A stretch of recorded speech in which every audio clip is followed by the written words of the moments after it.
السلام علیکم ورحمۃ اللہ وبرکاتہ۔ بسم اللہ الرحمن الرحیم۔ گناہوں کا بیان، باطنی گناہ کبیرہ اور اس کے متعلقات کا بیان۔ نمبر 8، خلاف شریعت کوئی کام پسند کرنا، یہ گناہ کبیرہ ہے۔ شریعت کے خلاف جو بھی کام ہو اس کو آدمی پسند کرے اور شریعت کے کاموں کو پسند نہ کرے، خلاف شریعت کاموں کو پسند کرے، یہ گناہ کی بات ہے، بلکہ گناہ کبیرہ ہے۔ لہذا شریعت کے خلاف کہیں کام ہو رہا ہو تو آدمی کی غیرت ایمانی جوش میں آ جانی چاہیے اور اس کو روکنے کی کوشش کرنی چاہیے، نہ یہ کہ اس کو پسند کرے اور جو ہو رہا ہے اس کو ہونے دے۔ نہیں، شریعت کے خلاف جو بھی کام ہو رہا اس کو روکے، اس کو پسند نہ کرے۔ نمبر 9، غربت کا ڈر رکھنا، غریب ہو جانے کا ڈر رکھنا کہ میں غریب ہو جاؤں گا تو کیا ہوگا، کہاں سے کھاؤں گا، کہاں سے پیوں گا۔ غربت کا ڈر یہ بھی بڑا گناہ ہے، اس لیے کہ روزی کی ذمہ داری اللہ تبارک و تعالیٰ کی ہے، روزی اللہ دیتا ہے، لہذا غربت کا ڈر رکھنے کا کوئی سوال ہی نہیں ہے۔ جو ضروریات ہے انسان کی وہ سب کے سب اللہ تعالیٰ پوری فرما دیتے ہیں، بلکہ تمام مخلوقات کی ضروریات کو اللہ پوری فرما دے۔ کوئی جانور، کوئی انسان بھوکا نہیں سوتا، اللہ اس کی روزی کا انتظام اللہ فرما دے۔ تو جب معاملہ یہ ہے تو پھر غریبی کا ڈر رکھنا اس کا کوئی مطلب نہیں ہے۔ قرآن میں ہے وَلَا تَقْتُلُوا أَوْلَادَكُمْ مِنْ خَشْيَةِ إِمْلَاقٍ، من ہے کہ تم اپنی اولاد کو قتل نہ کرو افلاس، غریبی کے ڈر سے۔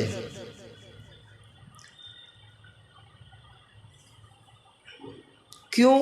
نحن نرزقہم وإیاکم، کہ ہم ان کو بھی روزی دیں گے اور تم کو بھی روزی دیں گے، یعنی تمہاری جو اولاد ہے اس کو بھی روزی ہم ہی دیں گے اور تم کو بھی روزی ہم ہی دیں گے۔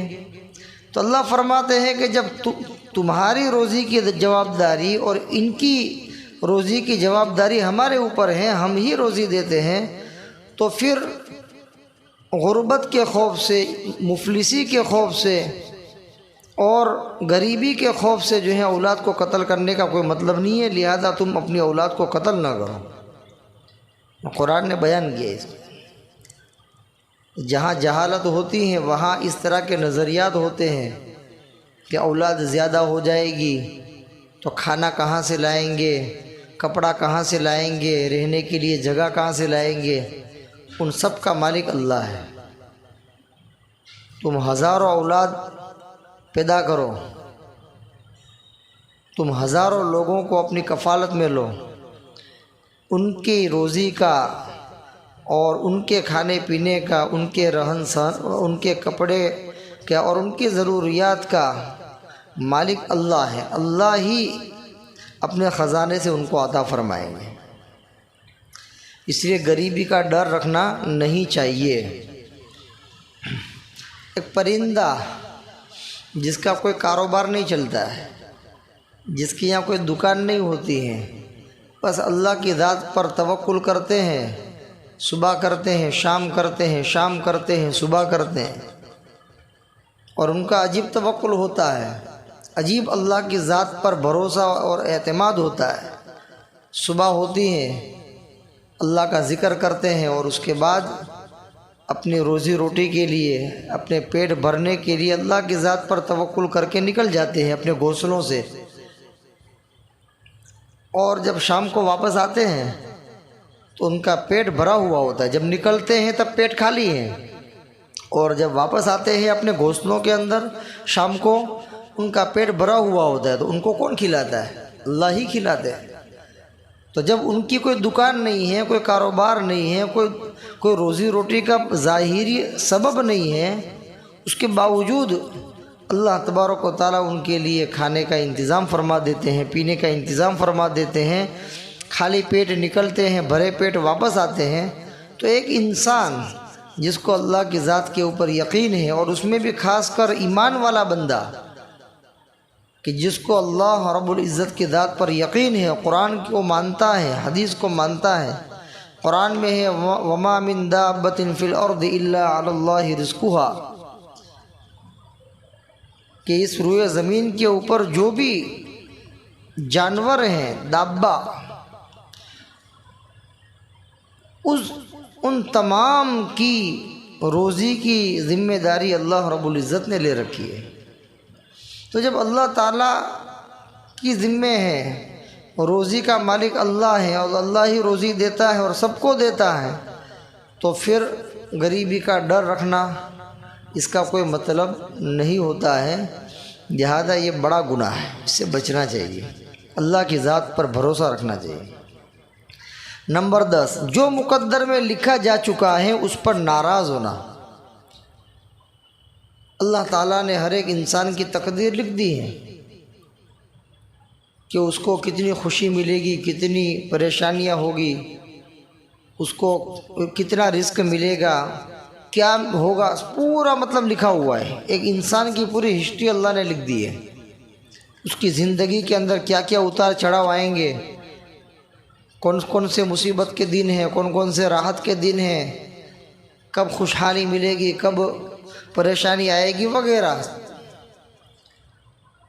تو جب اللہ تبارک و تعالیٰ نے انسان کی تقدیر کو لکھ دیا تو اس کے اوپر انسان کو راضی رہنا چاہیے، اس لیے کہ تقدیر کا مالک اللہ ہے، اور اللہ تعالیٰ نے اپنے بندوں میں سے جس کے ساتھ جو چاہا وہ اللہ نے لکھ دیا۔ اب اس لکھی ہوئی تقدیر کے مطابق جب انسان کے اوپر کبھی کوئی مصیبت آ گئی تو اس کو ہائے واویلا نہیں کرنا چاہیے، بلکہ اس کو اپنی تقدیر کے اوپر راضی رہنا چاہیے کہ اللہ تبارک و تعالیٰ نے میری تقدیر میں ایسا ہی لکھا تھا، اس لیے یہ پریشانی آئی۔ اس میں کوئی گھبرانے کی بات نہیں ہے، بلکہ اللہ تعالیٰ کی طرف رجوع کرے، اے اللہ اس مصیبت کو دور فرما دے۔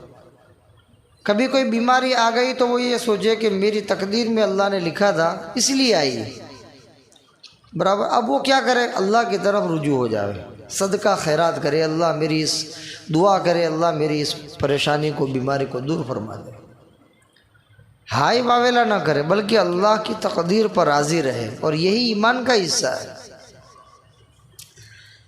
کہ کبھی جوان بیٹے کا انتقال ہو گیا تو صبر کرے اور یہ سوچے کہ تقدیر کے اندر اسی طرح لکھا ہوا تھا، اور اللہ تعالیٰ جب چاہے اٹھا لے، جب چاہے زندگی دے دے، اس کو کوئی پوچھنے والا نہیں۔ تو ہمیں تو راضی رہنا ہے۔ اب اس وقت ہائی واویلا کرنا کہ میرا جوان بیٹا چلا گیا، میرا اتنا بڑا نقصان ہو گیا، اللہ کو نعوذ باللہ میرا ہی بیٹا دکھا تھا، جیسے بعض جاہل اور نادان لوگ ایسا بک دیتے ہیں، اس کے علاوہ کوئی دوسرا انسان نہیں ملا تھا کہ اسی کو موت دے دی، میرا سہارا تھا اس کو لے لیا، وغیرہ وغیرہ، یہ سب جاہلانہ باتیں کرتے ہیں۔ تو یہ تو اللہ کی ذات پر اعتراض ہے، اس سے تو ایمان کا خطرہ ہے۔ اس وقت اس کو صبر کرنا چاہیے اور یوں کہنا چاہیے کہ اللہ تعالیٰ نے جو لکھا تھا وہ ہوا، بس اللہ تعالیٰ مجھے صبر عطا فرمائے۔ تو بہرحال تقدیر میں جو لکھا ہے اس کے اوپر راضی رہے۔ نمبر 11، امیروں یعنی مالداروں کو دیکھنا اور ان کی تعظیم ان کی امیری کی وجہ سے کرنا۔ اللہ تعالیٰ نے کسی کو مال دیا ہے تو ہر وقت جو ہے ان کو دیکھتے رہنا، ایک لالچ اور طمع کے اندر، اور پھر ان کی جو عزت کی جائے گی وہ ان کی مالداری کی وجہ سے کی جائے کہ یہ مالدار صاحب ہے، سیٹھ صاحب ہے، مال والے صاحب ہیں، اس وجہ سے ان کی عزت کرنا ضروری ہے۔ تو اس کے مال کی بنیاد پر اس کی عزت کرے، انسان کی بنیاد پر نہیں، اس کے مال کی بنیاد پر۔ کہ یہ بڑا آدمی ہے، اس کی عزت کرنی چاہیے تاکہ مصیبت کے وقت میں یہ اپنے کو کام آئے گا، ایسا دل کے اندر لالچ ہوتی ہے انسان کو۔ تو امیروں کو دیکھنا ان کے مال کی وجہ سے اور مال ہی کی وجہ سے ان کی عزت کرنا یہ بھی بڑا گناہ ہے، اس سے بچنا چاہیے۔ امیر ہیں، غریب ہے، کوئی بھی ہے، انسان ہونے کے ناطے اس کی عزت کرنا یہ تو بہت اچھی چیز ہے، لیکن اس کے مال کی وجہ سے اس کی عزت کرنا یہ اچھی چیز نہیں ہے، یہ گناہ کا کام ہے۔ نمبر 12، غریبوں کے ساتھ مذاق کرنا ان کی غربت کی وجہ سے۔ ایک آدمی غریب ہے، اللہ تعالیٰ نے اس کے مقدر کے اندر غریبی لکھی ہوئی ہے، وہ ضرورت کے مطابق کما لیتا ہے اور اپنی زندگی کے اوپر صرف کر دیتا ہے۔ زیادہ اس کے پاس مال و دولت نہیں ہے، زیادہ کوئی گاڑی بنگلے یہ سب فراوانی نہیں ہے، غریب ہے، بھوکا نہیں رہتا، لیکن جو ضرورت کی چیزیں ہیں، جو سہولیات ہیں اس کی بقدر کفاف وہ پوری ہو جاتی ہے۔ تو ایسے غریبوں کے ساتھ ان کی غربت کی وجہ سے مذاق کرنا کہ یہ تو فٹیچر ہے، یہ غریب ہیں، اس کی مذاق کی جائے، یہ بھی بڑا گناہ ہے۔ آج لوگ کرتے ہیں، مالداروں کی عزت کرتے ہیں ان کے مال کی وجہ سے، اور غریبوں کا مذاق اڑاتے ہیں ان کی غربت کی وجہ سے کہ یہ تو فٹیچر ہیں، غریب ہیں، اس کے پاس مال نہیں ہے، اس کا مذاق کرو۔ اب وہ بیچارہ مذاق کو سہ لیتا ہے، برداشت کر لیتا ہے، کیونکہ غریب آدمی ہے، لیکن مذاق کرنے والے کو پتہ نہیں ہے کہ میں بہت بڑا گناہ کر رہا ہوں اور غریب کا دل دکھا رہا ہوں۔ لہٰذا ایسی حرکتوں سے باز آ جانا چاہیے۔ نمبر 13، لالچ یعنی مال جمع کرنے میں حرام طریقوں سے نہ بچنا۔ مال جمع کر رہا ہے، خوب مال کما رہا ہے، تو مال کمانا تو اچھی چیز ہے، حلال طریقے سے اگر کوئی آدمی مال کما رہا ہے بہت اچھی چیز ہے، لیکن صرف مال جمع کرنے کی غرض سے کہ میں بہت مالدار بن جاؤں، میرے پاس خوب مال ہو جاوے، اس مال کی لالچ میں وہ حلال اور حرام کی تمیز نہیں کرتا، بلکہ حرام طریقے سے بھی آوے تو اس کو لے لو، جس طریقے سے مال آوے اس کو لے لو، اور مال جمع کرتا رہتا ہے، حرام طریقوں سے نہیں بچتا ہے۔ یہ بہت بڑا گناہ ہے، اس لیے کہ اس کی آمدنی جو آ رہی ہے وہ حرام آ رہی ہے۔ جب اس نے مال کو حاصل کرنے کا طریقہ ہی غلط استعمال کیا، حرام طریقے سے کمایا، تو اس مال میں کیا برکت رہے گی؟ وہ تو حرام ہوگا۔ تو حرام طریقے سے مال کمانے کے اندر نہ بچنا اور حرام طریقے کے مطابق مال کو جمع کرتے رہنا اور مال کی لالچ میں زیادہ سے زیادہ مال کو اکٹھا کرتے رہنا، چاہے حرام طریقے سے کیوں نہ آوے، اس سے نہ بچنا یہ بہت بڑا گناہ ہے، اس سے بچنا چاہیے۔ آدمی تھوڑا کمائے لیکن حلال طریقے سے کمائے اور حلال روزی کمائے۔ کھربوں روپیے کما لیے، حرام طریقے سے کمائے، تو ایسے روپیوں کا کوئی فائدہ نہیں۔ نمبر 14، دنیا میں ایک دوسرے سے آگے بڑھنا اور اس میں فخر کرنا۔ دنیا کے اندر آگے بڑھنا کہ اس کے پاس ایک بنگلہ ہے تو میں 2 بنا ڈالوں، اس کے پاس ایک گاڑی ہے تو میں 2 گاڑی خرید لوں، صرف فخر کرنے کے لیے کہ اس سے میرا مقام بڑا ہو جائے اور میں کچھ میری عزت ہو جائے، فخر۔ اس کے پاس جو ہے 3 فیکٹریاں ہیں تو میرے پاس 5 ہو جاوے اور 5 بنا ڈالے۔ ایک دوسرے سے دنیا کے اندر آگے بڑھنے کے لیے ریس لگاوے اور فخر کرنے کے لیے، تاکہ اس کے اوپر میں فخر کروں کہ بھئی تیرے پاس تو 3 ہے، میرے پاس تو 5 ہے، تیرے پاس تو 3 گاڑی ہے، میرے پاس تو 7 گاڑی ہے، فخر کرنے کے لیے۔ تو یہ چیز بھی اچھی نہیں ہے بلکہ گناہ کا کام ہے، اس سے خوب بچنا چاہیے۔ ریس دین کے اندر لگانی چاہیے کہ فلاں آدمی اتنے روزے رکھتا ہے تو میں اس سے زیادہ رکھوں گا، فلاں آدمی اتنی نمازیں پڑھتا ہے میں اس سے زیادہ پڑھوں گا، فلاں آدمی اتنے پارے پڑھتا ہے میں اس سے زیادہ پڑھوں گا، فلاں آدمی اتنے روپیے اللہ کے راستے میں صدقہ خیرات کرتا ہے میں اس سے بھی زیادہ کروں گا تاکہ مجھے ثواب زیادہ ملے، میں اس سے آگے بڑھوں آخرت کی طرف۔ اس میں ریس لگانی چاہیے، لیکن اس کو چھوڑ کر اگر کوئی آدمی دنیا کے اندر ریس لگاوے اور دنیا کے اندر ایک دوسرے سے آگے بڑھنے کی فکر کرے اور اس کی نیت کیا ہو فخر کرنا کہ میں اس کے اوپر فخر کروں، تو یہ گناہ کا کام ہے۔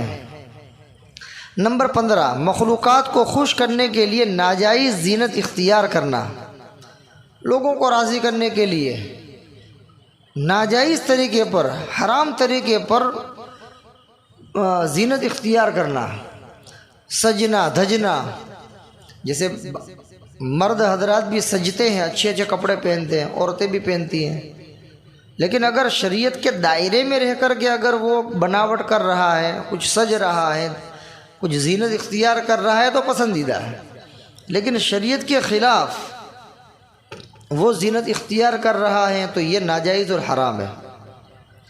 مثلا عورتیں ایسا کپڑا پہنیں کہ جس کے اندر اس کے جسم کی ساخت نظر آ جائے، کپڑا اچھا ہے اور وہ زینت اختیار کرنے کے ہر طریقے کو اپنا لے، لیکن ایسی زینت کے جس کی وجہ سے اس کی جسم کی ساخت نظر آ رہی ہے، تو زینت تو اختیار کی، لیکن وہ زینت کیسی ہے جو حرام کام کے اندر مبتلا کر رہی ہے، شریعت کے دائرے میں نہیں ہے، تو اس وجہ سے یہ حرام ہوگا، ناجائز ہوگا اور بڑا گناہ ہے۔ لہذا لوگوں کو راضی کرنے کے لیے اگر زینت اختیار کرنی پڑے تو شریعت کے دائرے میں رہ کر کے کر سکتے ہیں۔ شریعت کے دائرے سے نکل کر ناجائز طریقے پر اگر کوئی آدمی لوگوں کو خوش کرنے کے لیے زینت اختیار کرتا ہے تو یہ بڑا گناہ ہے، اس سے بچنا چاہیے۔